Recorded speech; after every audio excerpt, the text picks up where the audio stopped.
जय जिनेंद्र। हमारे यहाँ 12 भावनाओं को बहुत इम्पोर्टेंस दिया गया है। ऐसा कहा जाता है कि जब भी हम सामायिक करें या हमें डेली जो है ये 12 भावनाओं का चिंतन अवश्य करना चाहिए। तो आज हम ये देखते हैं कि इन 12 भावनाओं का चिंतन हमें किस प्रकार से करना चाहिए। तो सबसे पहले आती है हमारी अनित्य भावना, है ना। अनित्य भावना में हमें ये भाना चाहिए कि ये संसार में जितनी भी चीज़ें हमें दिखाई दे रही हैं वो सब पौद्गलिक हैं, और पौद्गलिक जो है चीज़ों का उसकी रचना किस प्रकार से होती है। पुद्गल यानी जिसमें पूर्ण गलन स्वभाव होता है, यानी कि जो कि निरंतर नई बनती रहती है और पुरानी बिगड़ती रहती है ना। कुछ नया बनना, कुछ पुराना ख़त्म होना। तो ये जो संसार है इसमें हर चीज़ अनित्य है, परमानेंट नेचर का कुछ भी नहीं है। जैसे भी कभी कोई अर्थक्वेक आएगा तो सब कुछ नष्ट हो सकता है, कभी भी कोई बारिश आएगी, बहुत तेज़ पानी आ जाएगा तो भी नष्ट हो सकता है। बड़ी बड़ी बिल्डिंगें, अट्टालिकाएँ जितनी भी हैं, जितने भी मनुष्य जो भी नज़र आते हैं वो भी परमानेंट नेचर के नहीं हैं। सब जो है जैसे कि इंद्रधनुष जो है बनता है आकाश में, वो एक टेम्प्रेरी फेज़ है। तो उसी तरीके से जितनी भी चीज़ें हमें दिखाई दे रही हैं इनमें कुछ भी परमानेंसी नहीं है। चाहे से वो हमारा शरीर हो, शरीर भी क्यों ना हो, है ना। हमारा शरीर है, हमारा धन, वैभव, परिवार, मित्रजन, रिश्तेदार, धन दौलत, कार, मकान, बंगला, मतलब ये सब चीज़ें अनित्य है ना। ये चीज़ें, ये हमको डेली जो है 12 भावनाओं में चिंतन में हमें लाना है ना। फिर जैसे कि हमने अगर अंजलि में पानी लिया है और वो पानी धीरे धीरे नीचे रिसता रहता है, तो उसी तरीके से जो है यहाँ पे भी जितनी भी चीज़ें हैं वो सब उसी तरीके से अनित्य है। जैसे कि आकाश में बादलों की रचना से कुछ फिगर्स बनते हैं, लेकिन वो एक टेम्प्रेरी फेज़ के लिए होते हैं और सब विघटित हो जाते हैं। तो इसी तरीके से सब चीज़ें जो हमें दिखाई दे रही हैं वो एक शॉर्ट टर्म के लिए है ना। फिर हमारी दूसरी भावना आती है अशरण भावना। अशरण भावना में हमें ये विचार करना चाहिए कि जब भी मेरा अंतिम समय आएगा, जब भी काल मेरा आएगा, तब मेरे लिए कोई भी शरणभूत नहीं है। कोई मुझे काल के मुख से बचा नहीं सकता। मृत्यु के मुख से ना मुझे डॉक्टर बचा सकते हैं, ना ऑक्सीजन सिलेंडर, ना कोई बचा सकता है, ना धन दौलत पैसा, राजा, कोई भी मेरे को जो है मौत के मुंह से बचाने में समर्थ नहीं है। जैसे कि एक हिरण होता है, अगर उसको शेर ने पकड़ लिया है तो उस हिरण के बच्चे को शेर के मुंह से बचाने में कोई भी समर्थ नहीं है।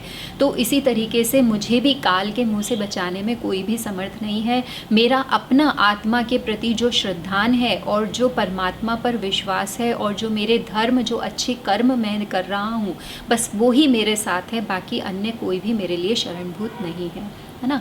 तीसरी भावना आती है संसार भावना। तो संसार भावना में हमें ये भावना भानी चाहिए कि जो संसार, इस संसार जो है ये अनादिकाल से है, इसको किसी ने बनाया नहीं है ना। ये अनादिकाल से है और इसके अंदर हम जो है, हम अनादिकाल से द्रव्य परावर्तन, क्षेत्र परावर्तन, काल परावर्तन, भव परावर्तन और भाव परावर्तन करते हुए आ रहे हैं। इनका क्या मतलब है? द्रव्य परावर्तन यानी कि ऐसी कोई भी कार्बन वर्गना नहीं है जिसको कि मैंने कर्म रूप परिवर्तित न कर लिया हो, है ना। ऐसा कोई क्षेत्र नहीं है जहाँ पर कि मैंने जन्म और मरण न किया हो। ऐसा कोई काल नहीं है जिस समय पर मेरा जन्म मरण न हुआ हो। ऐसा कोई भाव नहीं है जो मैंने न किया हो, है ना। और ऐसा कोई भव भी नहीं है जिसे कि मैंने धारण न किया हो, है ना। तो द्रव्य परावर्तन, क्षेत्र परावर्तन, काल परावर्तन, भव परावर्तन और भाव परावर्तन मैंने अनंतों बार कर लिए हैं, है ना। ये हमको इसमें जो है भावना करनी है। लेकिन हमने क्या चीज़ नहीं करा है? हमने कभी भी सिद्ध गति का ध्यान नहीं करा है। अपने आप को ये कभी नहीं रियलाइज़ करा कि मेरा एक्चुअल घर तो सिद्धालय में है, मुझे जो है सिद्धालय में जाना है। ये विचार मैंने आज तक नहीं करा, है ना। ये हुई हमारी संसार भावना। यानी कि हमने कभी भी संसार से मुक्त होने की भावना नहीं करी। हमें हमेशा अनेकों भवों से, अनेक भवों पूर्व जन्मों में हम जो है हमेशा इस संसार की ही इच्छा करते आए हैं और संसार में ही घूमते जा रहे हैं। हमने कभी भी सिद्ध पद को प्राप्त करने की इच्छा नहीं करी। फिर आती है एकत्व भावना। एकत्व भावना में हमें ये भावना करनी चाहिए कि आत्मा अकेला ही आता है, अकेला ही जाता है, अकेले ही जो है इसको मोक्ष की यात्रा करनी है। जो भी हमें सगे संबंधी, परिवार, मित्रजन जो भी हमें मिले हैं, ये सब तो एक मतलब के साथ ही है। मतलब कि सबका हमारे साथ जो एक रिश्ता है वो कुछ मतलब को लिए हुए है ना। सब अपने अपने सुख को ही चाहते हैं, है ना। कोई भी हमारा सच्चा साथी नहीं है। यहाँ पे हम सब अकेले ही आए हैं और अकेले ही जाना है। अब परिवार और रिश्तेदार, मित्रजन, ये सब केवल हमारे शरीर को जो है अर्थी के रूप में जब हमारा मरण हो जाता है तो हमें जो है ले जा कर के जलाने के काम के हैं। इवन हमारा बेटा भी जो है वो हमारी अर्थी को केवल अग्नि देने के काम का है ना। ये होती है एकत्व भावना। इस भावना को भी हमें हमेशा भाते रहना चाहिए। फिर आती है अन्यत्व भावना। अन्यत्व भावना में हम ये विचार करते हैं कि जो भी परिवार, रिश्तेदार, मित्रजन जो भी हमारे चारों तरफ हैं, ये सब मुझसे अन्य है ना। मेरा द्रव्य क्षेत्र काल भाव और उनका द्रव्य क्षेत्र काल भाव दोनों भिन्न है, वो कभी भी सिमिलर नहीं हो सकता है ना। जैसे कि एक हिरण होता है, एक हिरण जब रेगिस्तान में दौड़ता है तो उसे दूर एक पानी दिखता है और वो उसको पाने की चेष्टा में दौड़ता रहता है। वो आगे जाता है तो वो पानी और आगे बढ़ जाता है। इसको मृग मरीचिका बोलते हैं। तो इस मृग मरीचिका में दौड़ते दौड़ते वो अपने प्राणों को गंवा देता है। तो इसी तरीके से हम भी यहाँ पर जो है हम क्या करते हैं कि जितने भी अपने परिवार, मित्रजन, संबंधी, कुटुंबीजन हैं, इन सबको हम अपना अपना अपना मानते रहते हैं और अपना अपना मानते हुए ही हम जो है अपने प्राण त्याग देते हैं। लेकिन ये सब एक परछाई स्वरूप है, ये कभी भी हमारे हो नहीं सकते, है ना। फिर उसके बाद में ये सब हमें इसमें ये भी भावना करनी चाहिए कि ये सब हमारे संयोग संबंध है, यानी कि ये संयोग केवल इस जन्म का है। इस जन्म में ये सब हमें प्राप्त हुए हैं, ये कुछ टाइम के लिए है। लेकिन और जो कर्मों का संबंध है वो भी संश्लेष संबंध है। मतलब कि उसे भी एक जैसे दूध को जब हम तपाते हैं तो पानी पानी उड़ जाता है और दूध शेष रह जाता है, उसी तरीके से ये कर्म भी हमारी आत्मा से अलग किए जा सकते हैं। लेकिन जो तदात्म्य संबंध है, जो हमेशा रहने वाला है, वो है आत्मा के गुणों का संबंध। आत्मा के अंदर से कभी भी अनंत ज्ञान, अनंत दर्शन, अनंत सुख, अनंत वीर्य को जो है कोई भी हटा नहीं सकता। ये हमेशा आत्मा के साथ ही रहेंगे, है ना। फिर उसके बाद आती है अशुचि भावना। अशुचि भावना में हमें चिंतन करना है शरीर के प्रकृति का, शरीर के स्वभाव का, कि शरीर अत्यंत अशुचि है। 9 मल द्वारों से जो है हमेशा जो है मल ही बहता रहता है। ये शरीर रुधिर, मांस, पीप,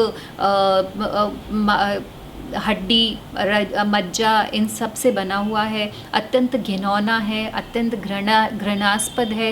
यदि हमारी जो बाहर की जो ये स्किन है, ये केवल एक जो है मक्खी के पंख के समान इतनी पतली सी ये स्किन है। इसके अंदर यदि ये खुरच जाए और अंदर की चीज़ बाहर आ जाए तो वो देखते भी नहीं बने किसी से, है ना। तो ये बहुत ही घृणास्पद है। और शरीर का टच पाते ही कोई भी चीज़ यदि बहुत अच्छी है तो वो भी कुम्हला जाती है ना। फूल का स्पर्श हो जाए हमारे शरीर से तो वो गंदा हो जाता है।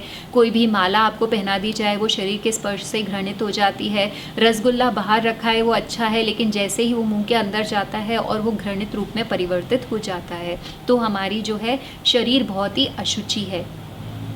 फिर आती है आश्रव भावना। आश्रव भावना में हमें ये विचार करना चाहिए कि जीव जो है, जीव के साथ कर्मों का आश्रव किन किन कारणों से होता है ना। हम तो यूँ तो हमारा जीव जो है वो अनंत शक्तिवान है, लेकिन क्योंकि मिथ्यात्व में वो आत्मा पे कभी श्रद्धा ही नहीं कर रहा, वो व्रतों को धारण ही नहीं कर रहा, हिंसा, झूठ, चोरी, कुशील, परिग्रह से दूर नहीं रहना चाहता, वो 5 इंद्रिय और मन को वश में नहीं करना चाहता, 6 काय के जीवों की रक्षा करने का भाव नहीं कर रहा, है ना।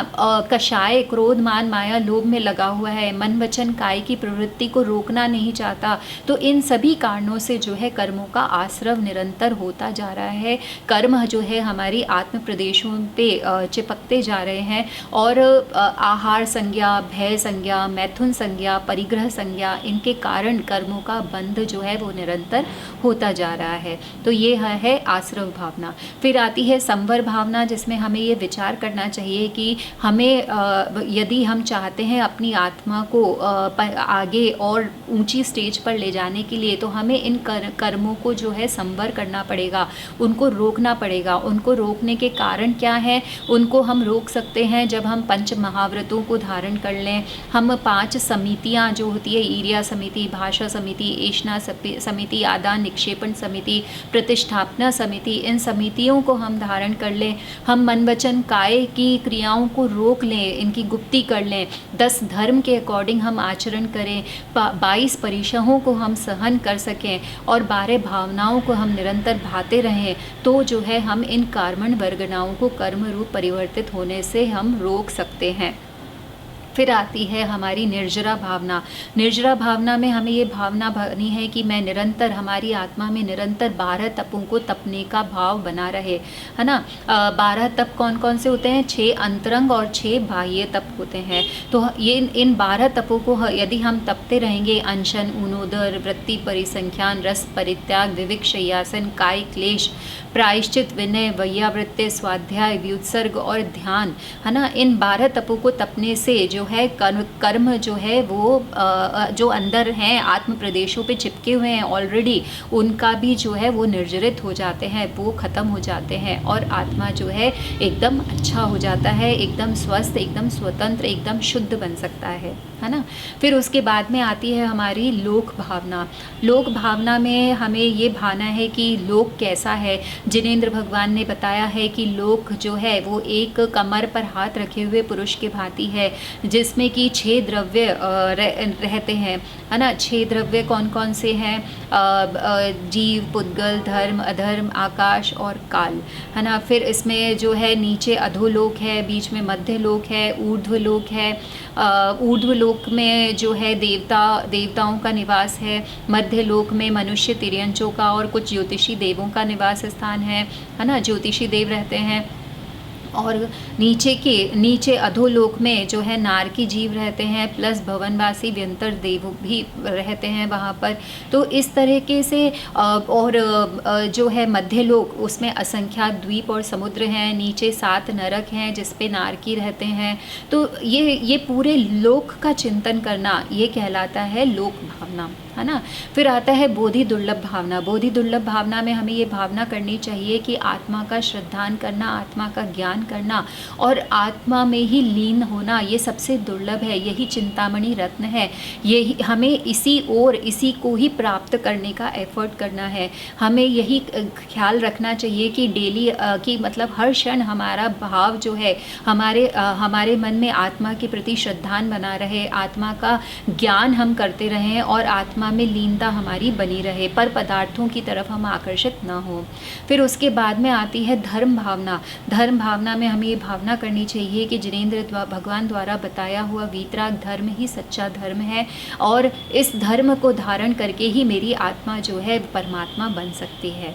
तो आपको जो है डेली ये 12 भावनाओं का निरंतर चिंतन करना चाहिए और इनको डेली करने से क्या होता है कि ये भावनाएं हमारे अंदर दृढ़ होती है और जो बताया गया है वो ये सब भावना भाते रहने से एक दिन हमारी आत्मा जो है कर्म बंधनों से मुक्त हो जाएगी और मुक्त होकर के जो है उस परम पद को, उत्कृष्ट पद को प्राप्त कर पाएगी।